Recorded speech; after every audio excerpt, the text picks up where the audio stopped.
तो सरदार पटेल ने उन संगीतकार को ऊपर भेजा। पंडित ओमकार नाथ ठाकुर ने पूरा वंदे मातरम संसद में गाया और दूसरे दिन ऑल इंडिया रेडियो से 10 बजे उसको दोहराया गया। मेरा आपसे निवेदन संवैधानिक है, आजाद भारत की संसद में जब पूरा वंदे मातरम गाया गया तो सवाल यह है कि वो कौन सी ताकतें थी कि पिछले 70 सालों से आज भी वंदे मातरम संसद में अधूरा गाया जाता है। इसलिए ये कोई सरकार का फंक्शन नहीं है, यहाँ कोई बाध्यता नहीं है, ये भारत विकास परिषद का कार्यक्रम है और भारत विकास परिषद की मां का नाम है राष्ट्रीय स्वयंसेवक संघ।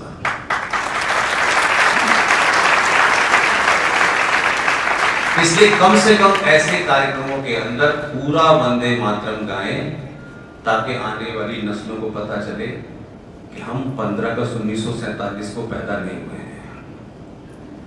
और वो पूरा वंदे मातरम आप गा सकते हैं। उस मुहिम को लेकर के मैं बहुत समय से काम कर रहा हूँ। लता मंगेशकर जी जीवित थी, उनसे भी बात हुई और अभी कुछ दिन पहले आपने सुना होगा कि मनोज कुमार जी की देहांत हो गया। उन्होंने इसमें मेरी बड़ी मदद की है और मैं इस कैंपेन को तथ्यों पे चला रहा हूँ, ये कोई मेरा पर्सनल एजेंडा नहीं है, क्योंकि आज जब आप पूरा वंदे मातरम गाएंगे तो भारत की जो तस्वीर है वो समझ में आएगी। और ये जो जन गण मन लिखा गया है, आज तक मुझे ये पता नहीं चला कि जब ये लिखा गया था तो भारत भाग्य विधाता कौन था, लेकिन आज भी चल रहा है भारत भाग्य विधाता। तो जब लिखा गया था तब तो 47 था नहीं, तो पहले लिखा गया था, तो किसको भारत का भाग्य विधाता बताया गया वो हमें पता नहीं चला। लिहाजा जब भी ऐसा कोई कार्यक्रम हो तो पूरा वंदे मातरम गाएं या न गाएं, गाएं तो पूरा गाएं।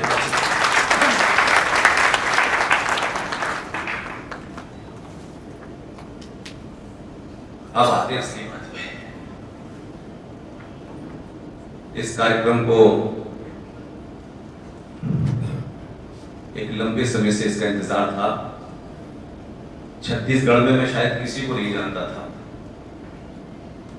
कई बार आया भी और चला भी गया, लेकिन अभी 4-5 महीने पहले जो हमारी टीम के साथी हैं जो बनारस में हैं, वो भी सीए सतीश जैन साहब हैं, उन्हीं के परिवार से यहाँ उमेश जी हैं जो इस छत्तीसगढ़ का मुझे चारों तरफ घुमाते हैं।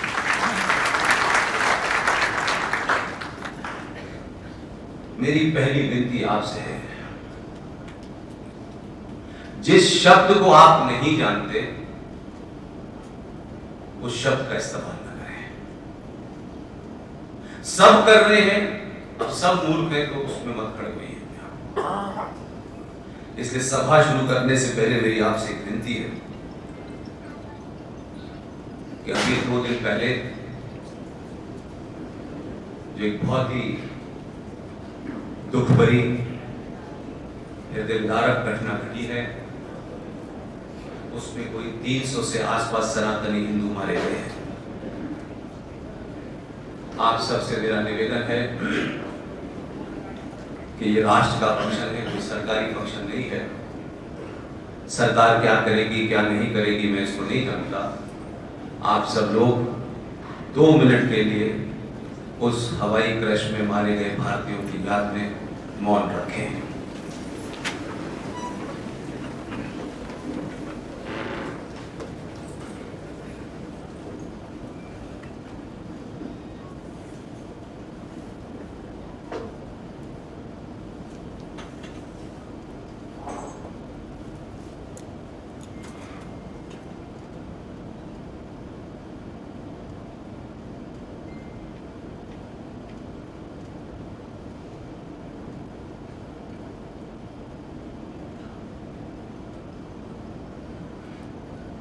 धन्यवाद।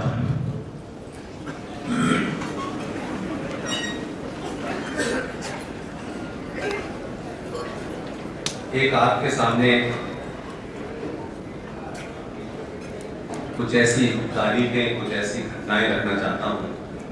नतीजे पे आपको पहुंचना है, मैं कंक्लूजन नहीं बताऊंगा, लेकिन हमारे समाज में बहुत सारी घटनाएं होती रहती हैं, उस पर बड़ी लंबी लंबी चर्चा करते हैं, बड़ा समय लगाते हैं और महीनों उन चर्चाओं के ऊपर अलग अलग तरीके से लोग उसको प्रेजेंट करते हैं। मैं कुछ घटनाएं आपके सामने रखना चाहता हूं, निष्कर्ष पे आप पहुंचिए, मैं पहुंच चुका हूं और इसको बताने के बाद फिर मैं अपनी बात रखूंगा। 25 फरवरी 1968, वैसे कोई ऐसी घटना नहीं घटी थी कि इसकी याद रखा जाए, लेकिन मुझे अपनी बात को किसी अंजाम तक ले जाना है, इसलिए मैं इस दिन की डेट की बात कर रहा हूं। 25 फरवरी 1968 में राजीव गांधी की शादी हुई थी और 19 जून 1970 को विलक्षण प्रतिभा का एक ऐसा वैज्ञानिक जो आलू से सोना बनाता है, उसका जन्म था।